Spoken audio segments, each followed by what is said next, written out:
fale sa bourse de façon générale bu fekkee dañ ko teg ci cadre étudiant yi. waaw Baba c'est une situation regrettable bu ñu ko waxee noonu ci tubaab mais en même temps prévisible loo xam ni la ñi yore nguur gi fi mu nekk nii waroon nañ xam ne lu mel nii dina am parce que amoon na aussi daaw ci même période bi donc c'était prévisible kuy gouverner nag war nga mën a gouverner c'est est-ce que ren ni gënul tar mais justement loolu mooy wane problème bu rëy actuellement ci nguur gi parce que loo xam ne amoon na daaw amaat sax aussi daaw jéeg doon am aussi sax même ci régime sortant bi temps Macky Sall doon na am mais tey jii ñi nekkoon ci opposition bi nekk tey au pouvoir amul lu ñu doon yàq régime Macky Sall ci wane ni cuune la ak ñàkk yittewoo ak yelleef étudiants yi extra mais là apparemment donte woon sax encore ñi nekk ci pouvoir bi mën nañ wax toujours encore que woy situation catastrophique bi ñu fekk les finances publiques moo tax affaire bi am donte woon même Macky Sall aussi amoon na problème boobu kon avant lui aussi finalement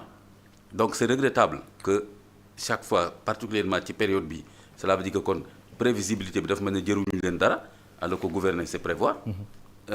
donc ça veut dire que évidemment ça veut dire que le gouvernement n'a pas les ressources pour régler pour décaisser parce que gouvernement bi amul benn intérêt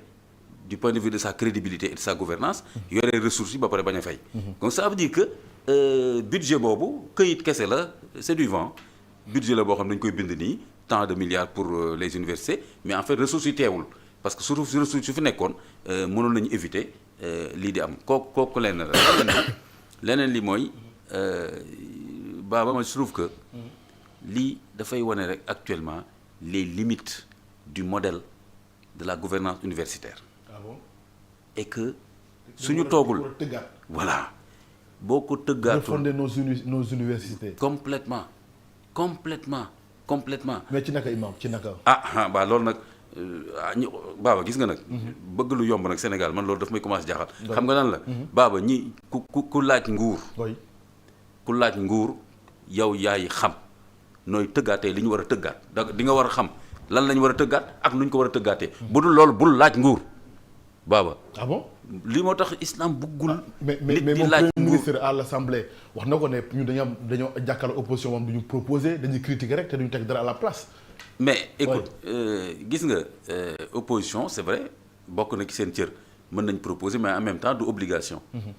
amul benn loi bu wax ne opposition dossier bu nekk daf ci war a proposer loolu amul fenn ci àdduna bi bu leen neexee opposition ñu xool benn dossier def seen proposition bu leen neexoon ñu jàpp seen ñàmbur et cetera mais ki nga xam ni moo war a lijjanti yëf yi mooy ki yore nguur léegi kon ki yore nguur am sa agenda dem wuti suffrage sénégalais yi ba pare wax leen ni mën naa teg réew mi ci yoon mën naa ko jubbanti et cetera yow yaa war a wax ni lu jëm ci université yi léegi nan nga ko gisee woon lan moo ci sa vision boobu tey moom moo nekk à l'épreuve kon fu nekk ñi nekk au pouvoir nañ génnee seen vision sur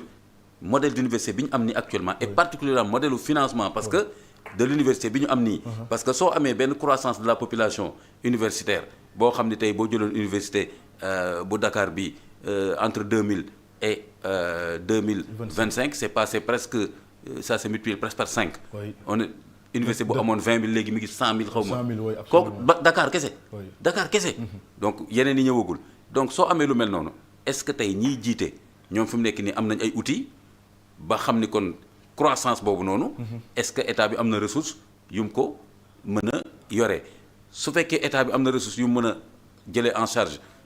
benn bisu lekk étudiant 100 000 étudiants rek xaalis la ndekki añ reer rek nga multiplier par pour Dakar rek nga multiplier par 100 000 waxuma la nag bourse bi ak leneen léegi loolu état bi war na xam est-ce que am na ressource su fekkee ni am na ressource est-ce que doy na su fekkee ni tamit modèle bi nekkul modèle bu viable c'est-à-dire que ni mën nga ko def ñaari at ñetti at mais du dem kon sax bul ko tàmbali kon da nga ko war a refonder mooy li ñu wax noonu mais loolu le gouvernement bi fi nekk war a teg ci table bi xoolal su ko tegee ci table daan ne man léegi bii façon université laa gis ne état bi mën na ko attan mais loolu volonté la laaj en ce moment volonté la laaj imam il faut courage en ce moment opposition bi dinañ mën a positionné wu ci ñi yore nguur. ñoom li ñu wax ak même ñun ñi nekk société civile. mën nañ wax ne li ngeen xalaat. yaakaar nañu waaw mais léegi li nga wax noonu voilà loolu na ñëw. gisaguñ ko fu nekk nii assemblée nationale il me semble que affaire budget bi lañ gën a discuter que affaire refondation pour université laay wax pour ministère de enseignement supérieur. beneen bi mooy que comme li nga wax noonu c'est extrêmement important nu mu tuddati Baba gis nga yaa ngi wax ça demande du courage. waaw mais justement gis nga Baba des fois politique dafa doy waar. gis nga des fois xeex pour jël nguur ak noo ko mën a xeexee mën na gën a yomb. xeex pour wax sa askan dëgg. ak ni nguur gi war a doxee. kon fi mu nekk pour man. Pastef épreuve boobu moo nekk ci kanamam. d'accord c'est une épreuve de vérité. boo xam ne est-ce que Pastef dina ko attan taxaw wax ak askan bi mais warul yomb ci moom bu ñu ko falee à 54% jël nguur gi lépp jox ko à 54 à hauteur de 54% premier tour. non ça n'a rien à voir. loolu mooy avec presque 130 députés. non ils ont tous les leviers loolu mooy levier yëpp. non mais tous les leviers. mais loolu njort la rek. njort la projet bu ñu. bokkul ak volonté politique. ak courage politique bu ñu war a appliquer. non li ñu war a appliquer. non bokkul benn projet la rek benn yéene bu ñu vendre population yi. ñooñu voté leen. léegi nag est-ce que mën nañ ko dëgg-dëgg. doxal ak tam suñ ko commencé doxal ay yëngu am. est-ce que dinañ am courage daal ne lii moo gën ma jox la benn exemple. ma jox la benn exemple pour jeexal foofu. moo tax ma ne la kon xeex pour jël pouvoir mën na wute lool ak courage u xeex pour jël pouvoir. c'est pas forcément le même courage c'est pas de la même nature ngay soxla pour teg yoon bi ci dëgg c'est deux choses différentes. nit mën na xeex pour jël pouvoir te du mën dara ci pouvoir bi. pour une raison maintenant on va voir Pastef ci ban cas de figure lay doon. et forcément loolu dana feeñ. ce sera l'heure de vérité le pouvoir c'est un moment de vérité. c'est pas le moment de campagne xoolal campagne mën nga wax la neex. Baba mais maintenant à l'épreuve du pouvoir mais mënutoo wax la neex. léegi fi nekk nii xoolal étudiants yi da nga leen di wax damay fay wala du ma fay. étudiants yi tey seen xeer ni da nga may fay wala doo ma fay donc loolu mënatul nekk non may leen ma dinaa leen mës a fay non lii loolu leen la ma jeexal rek exemple Macron retraite. réforme sur la retraite. mais France yëpp jóg. lu ne ñu wax ko manifestation nangam et cetera bul fàtte même ba gilets jaunes yi. Macron a échappé de peu même au début de son pouvoir à des soulèvements et tout mais man apprécié moom Macron sur pas mal de trucs et cetera surtout par rapport à l'Afrique mais fi ma ko apprécié ci côté comme gouvernant dafa ni mais français lan ngeen bëgg dafa ne man li ma wax ci campagne bi ba am majorité français yu ma voteel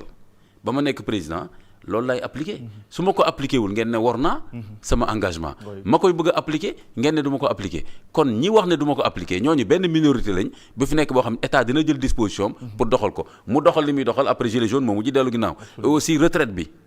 la retraite réforme bi mu wax gars yi commencé jóg coow mu ne lii laa waxoon te dinaa ko def te tam moom la def